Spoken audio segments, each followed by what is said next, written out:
पवन सिंह की पत्नी पहुंची बीजेपी से टिकट लेने। पवन सिंह की पत्नी काराकाट से चुनाव लड़ने वाली है विधानसभा की। इन दिनों सोशल मीडिया पर आप लोग देख रहे होंगे कि पवन सिंह की पत्नी ज्योति सिंह बहुत ही चर्चा में है और आए दिन कहीं ना कहीं वो देखी जा रही है।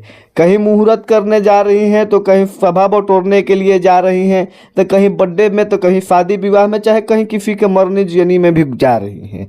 पवन सिंह से ज़्यादा कहीं ना कहीं काराकाट लोकसभा में ज्योति सिंह एक्टिव है। चुनाव के बाद जितना ज्योति सिंह घूम रही हैं उतना पवन सिंह नहीं लोकसभा में एक्टिव है।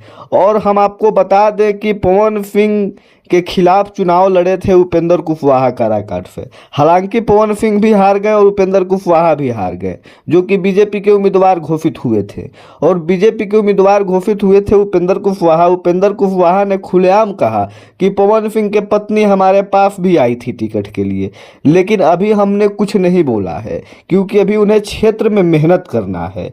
और पवन सिंह के कारण उपेंद्र कुशवाहा ने काराकाट से चुनाव हार गया, नहीं तो उपेंद्र कुशवाहा कहीं ना कहीं काराकाट से चुनाव जीत जाते। और जिस पवन सिंह के कारण कहीं ना कहीं 5 से 6 सीट बीजेपी का नुकसान हुआ है लोकसभा में, उनकी पत्नी को क्या बीजेपी टिकट दे सकती है विधानसभा की?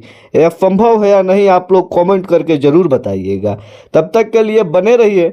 और ज्योति सिंह लगातार अपने क्षेत्र में जा रही है और मेहनत कर रही है। क्या आप लोग भी चाहते हैं कि ज्योति सिंह चुनाव लड़े विधानसभा के?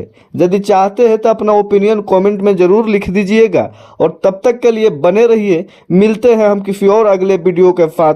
चैनल को सब्सक्राइब कर दीजिएगा, वीडियो को लाइक कर दीजिए और कमेंट कर दीजिएगा और शेयर ज़रूर कीजिएगा। जय भोजपुरी, जय भोजपुरिया समाज। आप लोग इस चैनल से जुड़े रहें।